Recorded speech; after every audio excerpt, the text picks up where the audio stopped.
Tout est fait pour la gloire de Dieu. Amen. Paul dit, nous ne prêchons pas nous-mêmes, nous prêchons Christ. Et s'il y a un nom à donner ce soir, bien c'est celui-là. C'est celui qui nous a sauvés, celui qui a apporté un sens à notre vie. Et il y a un de nos pasteurs qui a l'habitude de dire que chaque chant que nous chantons sont des messages de Dieu. Je le crois. Je le crois fortement parce que ce cantique que nous avons chanté dit à la fin, tu n'as pas le droit d'avoir peur. Écoutez, on vit pourtant dans un monde de peur aujourd'hui, où tout peut arriver à un moment donné. Le livre de Daniel nous parle d'un roi, un roi très puissant à tout niveau. Il avait conquéri toutes ses contrées, toutes les armées qu'il affrontait étaient vaincues. Son nom, Belshazzar. C'était le fils de Nebuchadnezzar, un des rois les plus puissants de la terre. Et puis pour fêter ça, vous trouverez ça dans le livre de Daniel, si vous avez l'occasion de le lire, il va faire un festin. Et il va inviter 1000 de ses hôtes, nous dit la parole de Dieu. Les distributions d'invitations sont données dans tout lieu. Le jour J arrive. La salle du palais royal est immense. Tenez-vous, 1000 invités. Sans compter sa garde royale, sans compter tous les gens qui le servent. Il y avait du monde là-dedans. Et il fêtait ça parce que c'était l'homme le plus puissant de la terre. Et puis à un moment donné, te dit la Bible, les doigts d'une main apparaissent dans l'obscurité. Et puis elle écrit sur la muraille qui est en face d'eux. Compter, peser, diviser. Et tout à coup, une peur énorme. Imaginez-vous, une main qui arrive. Écrit dans la parole de Dieu. Et là, la Bible nous dit que le roi le plus puissant de la terre, quand il voit cette main, il change de couleur. Quand il voit cette main, la force de ses reins se relâche. Quand il voit cette main, ses reins s'entrechoquent, il ne sait plus comment faire. Il a peur. Savez-vous pourquoi? Parce que pour la première fois, il se trouve face au divin. Et quand on n'a pas fait la paix avec Dieu, et quand on se retrouve face au divin, il n'y a qu'une seule chose qui peut réagir, c'est la peur. Et on vit dans un monde de peur. Rappelez-vous Adam et Ève, quand ils avaient péché, que le Seigneur les a appelés, ils ont dit, nous nous sommes cachés parce que nous avons peur. Et le péché apporte la peur. Et vous savez comment qu'on vit dans un monde de peur aujourd'hui? La moindre maladie qui vient tracasser nos entrailles, on pense au pire. Et vous avez raison. On vit dans ce monde-là. On a peur de grandes manifestations aujourd'hui, parce qu'on ne sait pas ce qu'un intégriste peut faire. Tout peut arriver, on vit dans un monde de peur. Comment faut-il faire? Faut-il se résigner, se cloîtrer, vivre? Non, il y a un moyen. Il s'appelle Jésus. Et dans l'évangile de Matthieu, il a dit ceci, n'ayez plus peur. Mais sans lui, c'est impossible. Mais je suis convaincu qu'avec lui, tout est possible. Alors, je dois vous dire ceci ce soir. Je suis au service d'un Dieu puissant. Et il peut faire ce qu'il veut, quand il veut. Quand il a décidé qu'une porte est ouverte, personne ne peut la fermer. Et quand il a fermé une porte, personne ne peut la ouvrir. Eh bien, c'est Dieu. Et la Bible nous relate des textes dans la parole de Dieu, parce que la Bible possède des thèmes très importants. Et l'un des thèmes qui me semble le plus important de la parole de Dieu, c'est le désir de Dieu passionné, qui est à la recherche de l'être humain pour qu'il ait une relation avec lui. Parce que le désir de Dieu a toujours été qu'il ait une relation avec l'homme. Et tout au début, c'était fait pour ça. L'homme avait toujours une relation avec Dieu. Et c'était normal. Dieu ne cherche pas à s'éloigner de vous. Au contraire, il cherche à s'approcher de vous. Et il te dit ceci, si tu t'approches de moi, je m'approcherai de toi. L'homme est condamnable parce qu'il a péché. Mais Dieu lui-même ne l'a jamais condamné. Il a toujours voulu l'aider. Rappelez-vous à un moment donné, quand celui-ci avait désobéi et qu'il s'était tourné loin de la face de Dieu, eh bien dans le langage de Dieu, dans la prononciation du mot du Seigneur, on ne voit aucune méchanceté. Alors que celui-ci avait péché et qu'il s'était tout détourné de lui. Il aurait pu le réprimander ou lui parler sec. Il a dit simplement, Adam, où es-tu? Autrement dit, je te cherche. Je ne sais pas si vous entendez ce cri de Dieu dans son cœur pour cet homme, pour l'homme de l'humanité que nous sommes, qui t'est éloigné, qui est parti loin dans le monde, et qui tu as essayé de chercher un véritable sens à ta vie, mais en fin de compte, tu ne l'as pas réellement trouvé. Et le Seigneur te dit ce soir, comme il a dit à cet homme, en fin de compte, aujourd'hui, où es-tu? Où es-tu dans tout ce que tu as entrepris? Où es-tu dans tout ce que tu as fait? Où es-tu dans ta vie que tu as gérée aujourd'hui? Où es-tu dans tout cela? Le Seigneur te le demande comme il l'a demandé à cet homme. As-tu trouvé réellement satisfaction dans ta vie? Et le texte de la parole de Dieu que j'ai pour vous, c'est celui-ci, c'est 1 Timothée, chapitre 1er, verset 15, où il est dit que cette parole est certaine, entièrement digne d'être reçue. Les choses de Dieu, permettez-moi de vous le dire, mes amis, ne sont pas à peu près, ne sont pas environ, elles sont certaines. Et vous savez ce que dit la Bible? Quand Dieu a dit quelque chose de sa bouche, il l'accomplit. Il n'est pas un homme pour mentir, dit la parole de Dieu, dit, ni un fils d'homme pour se repentir, mais ce qu'il a dit, il l'accomplit. Il demande à ceux qui sont en face de lui d'y croire. Parce qu'en fin de compte, la condition, c'est d'y croire. Nous avons le droit de nous approcher tels que nous sommes, mais si nous croyons réellement, puisque cette parole, dit Paul, est certaine. Il y a tellement de choses qui ne sont pas certaines dans le monde où on vit aujourd'hui. On s'est confié à bien des choses, et vous le savez comme moi que le temps l'a vécu pour nous, et puis ces choses ont bien passé. Ça n'a pas été facile, c'est difficile, et l'homme a toujours essayé, si vous voulez, dans la parole de Dieu, essayer de se changer par lui-même, mais vous le savez comme moi, c'est tellement difficile de se changer par soi-même. Alors les choses sont à peu près vraies dans le monde. Mais le sont-ils réellement? Écoutez, tout ce que vous avez goûté aujourd'hui, j'en appelle à votre reconnaissance et à votre âge dans le monde que vous avez vécu, tout ce que vous avez goûté, soyez francs avec vous-même si vous n'êtes pas francs avec les autres, soyez-le avec vous-même ce soir. Est-ce que ça vous a apporté réellement satisfaction? Est-ce que c'était durable? Ou alors est-ce que c'est toujours à recommencer? Parce que vous le savez comme moi, j'ai 55 ans, je connais aussi un petit peu la vie. Les choses du monde sont toujours à recommencer. Toujours à refaire. Et pas plus tard que quelques jours, un homme me disait, on ne peut plus se permettre d'acheter un camping de l'année après, on a un autre. Qu'est-ce qui est nouveau sous le soleil?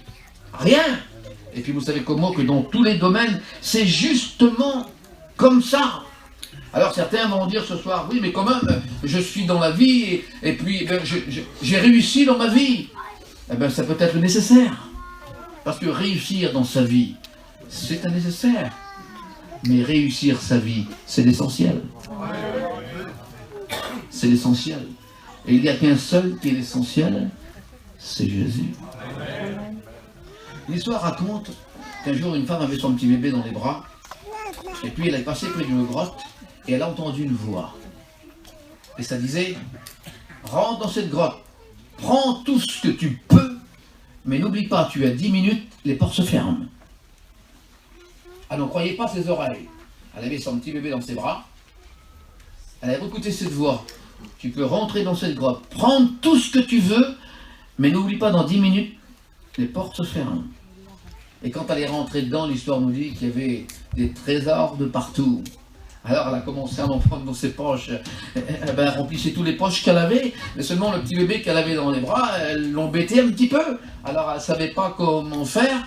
Alors, elle n'arrivait pas, elle a pris le petit, puis elle l'a mis là juste à l'entrée, dans la grotte, et là, elle avait de la place pour reprendre tout.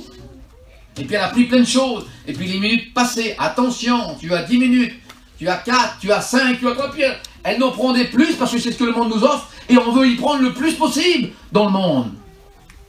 Et elle en a pris, et tellement pris par cela, qu'elle arrivait à 2, à 3 minutes, avec tous les trésors qu'elle avait dans les mains, les portes sont fermées, elle a passé juste à sa travers. J'ai réussi quand même, mais elle s'est rendue compte qu'elle avait oublié son petit bébé dedans. Et c'était fermé pour toujours. Cette histoire qui semble simple, peut-être une grande réalité de la vie. Parce qu'en fin de compte, qu'est-ce qui a de plus de prix dans la vie? Vous connaissez quelque chose de plus cher que la santé? Vous connaissez quelque chose de plus important que l'appétit, vous? Il faut être malade pour ne pas manger. Salomon dit dans la parole de Dieu que la table est une bénédiction.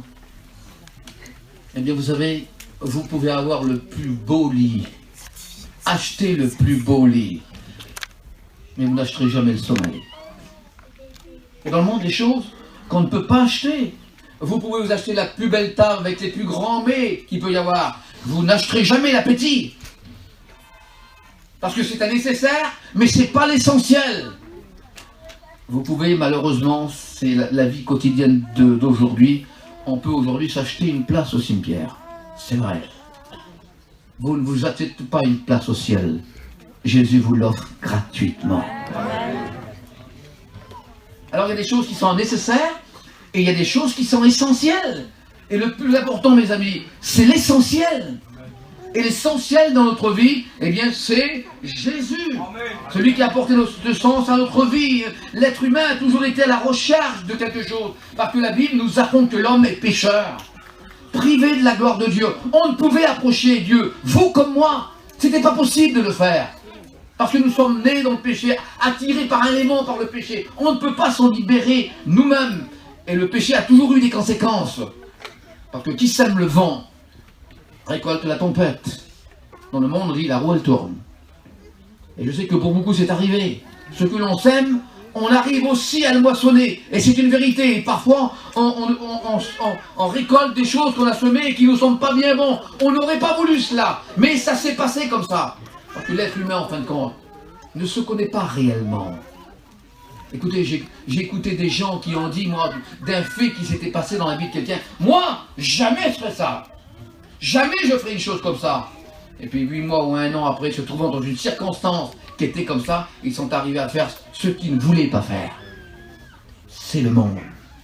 C'est le péché. L'homme est attiré. Comment faire? Impossible.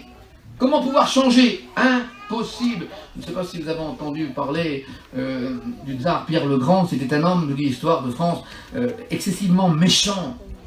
Il avait dit ceci un jour: je souhaite changer mon empire, mais comment je vais faire, disait-il, j'arrive pas à me changer moi-même. Et le plus grand problème que nous avons dans notre vie aujourd'hui, eh bien, c'est de pouvoir changer nous-mêmes. Regardez aujourd'hui notre vrai problème des hommes. Les hommes politiques que nous connaissons dans nos mondes aujourd'hui, ils essayent, vous avez vu des nouveaux présidents. On a un président de 39 ans aujourd'hui qui gouverne la France. Alors ils essayent par toutes sortes de moyens d'améliorer le monde, de présenter quelque chose d'autre. Ils veulent baisser le chômage, arrêter la violence, donner à l'humanité quelque chose de meilleur. Et ils veulent changer le monde. Mais écoutez, comment peuvent-ils arriver? Ils n'arrivent pas à se changer eux-mêmes. Il ne se passe pas 1 mois qu'on a des scandales politiques, des détournements de fonds, des hommes politiques véreux. Mais vous le savez comme moi. Comment ces hommes peut-il changer un autre? Et c'est la Bible qui dit ceci. Comment un homme peut-il changer un autre? Pas possible. Impossible. Dieu peut le faire. Il est capable de changer, dit la parole de Dieu, ce que nous ne pouvons pas faire. Tu voudrais peut-être changer ta femme. Tu voudrais changer ton mari. Tu voudrais changer tes enfants. Tu voudrais changer ta belle-fille ou ta belle-mère. Le Seigneur te demande de changer à toi d'abord. Parce que quand on change nous, on passe sur une chose. On est meilleur. On arrive à vivre quelque chose de meilleur. Mais comment peut-on le faire? Puisque la Bible nous dit, un homme, écoutez la représentation de la Bible. Un homme qui veut vouloir changer, c'est comme si vous demanderez à un léopard de changer ses taches. Un homme qui voudrait changer lui-même, c'est comme si vous demanderez à un Éthiopien de changer sa peau. C'est impossible de le faire, humainement parlant. Et je connais des gens qui ont essayé de s'améliorer, parce que le monde améliore. Le monde restaure les choses, essaye de rabattre les coins, de faire... Mais ça ne marchera jamais. C'est Dieu qui est capable de changer l'être humain. Et comment le fait-il? Eh bien, en désirant vouloir s'approcher. La Bible dit que c'est une parole certaine, car le Fils de l'homme, écoutez ceci, c'est Jésus, le Fils de l'homme, est venu chercher, sauver ceux qui sont perdus. C'est pas la mission millénaire qui vous sauvera. C'est Jésus. C'est pas les pasteurs que vous avez chez vous qui vous trouvent des places et priez pour eux, c'est très bien de le faire, mais c'est pas eux qui vous sauveront. C'est Jésus. Ça veut dire quoi être sauvé? Ça veut dire être mis hors de danger. Ça veut dire quoi être sauvé? Ça veut dire repartir avec quelque chose qu'on n'a pas dans la vie. La paix. Connaissez-vous la paix? L'avez-vous chez vous dans votre foyer? Jésus a dit, je te donne ma paix. Il savait de quoi il parlait, puisque le monde ne l'a pas. Le monde vit dans la guerre aujourd'hui. Connaissez-vous la joie, la véritable joie? Certains, pour avoir un peu de joie, vont jouer, vont s'amuser, vont boire, et d'autres, malheureusement, vont se droguer. Pour avoir un peu de joie. c'est de la joie artificielle. Ça ne dure pas et vous le savez comme moi. Puis encore, cette joie, faut-il avoir les moyens nécessaires pour se la payer. Parce que si tu veux un peu de joie dans le monde, paye. Hein? Si tu veux un peu de bonheur, paye. Si tu veux ceci, paye. Dans le monde, il n'y a rien de gratuit. Tout se paye. Mais si vous venez à Jésus, tout est gratuit. Savez-vous pourquoi? Parce qu'il a payé. La Bible dit qu'il a pris notre place. Il a payé pour nous. Il a payé pour vous. Et tout ce que vous recherchez réellement, en fin de compte, pour votre vie, alors que vous le cherchez dans le monde et que vous ne le trouvez pas, vous pouvez le trouver en Jésus, et ça, gratuitement. Dieu vous demande qu'une chose, c'est que vous lui confiez votre vie. Il est capable d'arranger tout. La Bible nous dit ceci, écoutez, quand un malheureux crie, l'Éternel l'entend et il le délivre de toutes ses détresses. Alors je ne connais pas votre vie et je ne veux rien savoir de votre vie, mais je connais quelqu'un qui connaît toutes les vies. Parce que la Bible me dit que la parole n'est pas sur ta langue, qui la connaît. Le cheveu de ta tête n'est pas tombé, qui le sait. Quant à le fuir, impossible. L'homme de Dieu dit, où irai-je loin de ta face? Si je monte au ciel, tu y es. Si je descends au séjour des morts, tu y es. Si je prends les ailes de l'aurore pour habiter jusqu'aux extrémités de la terre, là encore ton bras me soutiendra. Dieu est partout. Ça peut être un danger, mais ça peut être aussi un avantage. Dans le sens que ne croyez pas que Jésus est simplement ici. Il sera là où vous êtes. Chez vous, au volant de votre voiture. Quel que soit l'endroit où vous serez, le Seigneur a dit, invoque-moi au jour de la détresse, et je te répondrai. Il est donc capable de te répondre, il est capable de te donner un sens à ta vie. Il y a, permettez-moi de vous le dire, il n'y a qu'un seul nom qui sauve, il n'y a qu'un seul nom qui apporte la vie, c'est le nom de Jésus. C'est le nom de Jésus. Aucun autre nom. Et ce nom de Jésus est puissant. Il est capable d'apporter la véritable paix à votre cœur. Il est capable de vous donner ce que vous avez réellement besoin. Ce que vous cherchez depuis longtemps. Et pourquoi pas essayer ce soir? De toute façon, ça ne coûte rien. Essayez, parce que dans tout ce que nous avons parlé ce soir, le seul qui peut apporter, eh bien, c'est le nom de Jésus. Et c'est justement, il y a puissance. Il y a puissance dans le nom de Jésus. Est-ce que vous le croyez? Il y a puissance dans le nom de Jésus. Croyez-moi, c'est vrai. Il y a puissance dans le nom de Jésus. Il y a puissance dans le nom de Jésus. Pour briser les chaînes, pour briser les chaînes, pour briser les chaînes. Encore une fois, il y a puissance dans, croyez-le ce soir, ce nom qui sauve. Il y a puissance dans le nom de Jésus. Il y a puissance dans le nom de Jésus. Pour briser les chaînes, pour briser les chaînes, pour briser les chaînes. Il y a onction, il y a onction dans le nom de Jésus. Alléluia.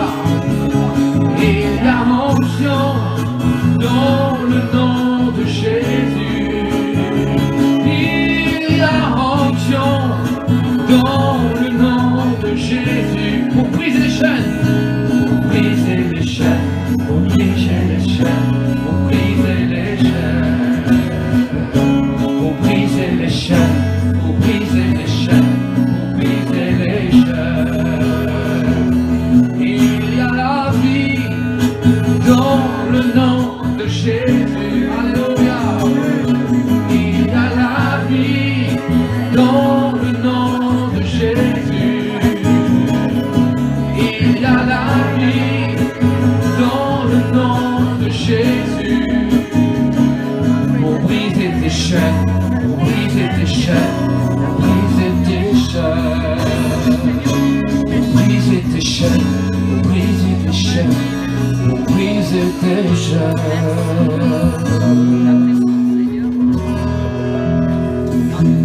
crois que les chaînes les plus solides sont les plus invisibles. C'est celles qu'on ne voit pas. Et que tu connais dans ta vie. Tu as bien essayé de pouvoir les enlever ou te changer. Tu t'es rendu compte que ça a toujours été négatif pour toi. Tu as échoué à chaque fois. Parce que c'est lui qui a le pouvoir de briser les chaînes. Si vous le connaissez ce soir, si vous l'acceptez ce soir, il est celui, dit la Bible, qui rend réellement libre.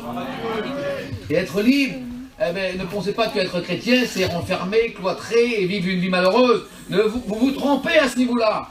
C'est la vie la plus heureuse qu'un homme peut avoir, parce qu'on est capable de dire oui, capable de dire non. Parce que celui qui est en nous est plus fort que celui qui est dans le monde. Alors il veut te rendre libre ce soir. Nous nous inclinons. Seigneur, ta parole a été annoncée. Et elle ne revient jamais sans avoir fait des fils dans les cœurs. Nous le croyons réellement. Je te demande de bénir ce soir, de briser les chaînes. Il y a un seul nom, c'est le nom de Jésus, par lequel nous puissions être sauvés. Il s'appelle Jésus. Un seul sauveur, c'est Jésus. Un seul libérateur, c'est Jésus. Et il est ici ce soir. Permettez-moi de faire cet appel pendant que nous prions. Y aurait-il... Nous n'avons pas besoin de savoir, ça vous regarde. Mais y aurait-il quelqu'un qui aurait besoin dans son cœur d'être libéré de quelque chose qui le tient, qui ne le rend pas heureux, heureuse, et qui n'est pas capable de le faire? Je connais celui qui peut le faire ce soir. Il s'appelle Jésus. Alléluia. Tout pouvoir lui a été donné, il est capable de le faire. Et pendant que nous prions, bien, si vous le sentez dans votre cœur, oui, j'ai besoin de Jésus dans ma vie. Levez simplement votre main, je prie pour vous.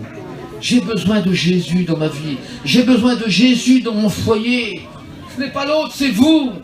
Je ne sais pas ce que vous avez besoin, mais je connais quelqu'un qui comble les besoins. Il s'appelle Jésus. Et si tu l'invoques ce soir, il te répondra. Qui que tu sois, il te répondra. Il te demande une seule chose. Sois vrai. Sois vrai. Si tu es vrai avec lui, alors il changera ta vie. Y aurait-il quelqu'un qui voudrait avoir Jésus dans son foyer? Un signe d'une main. Et je prie pour vous et le Seigneur vous bénit.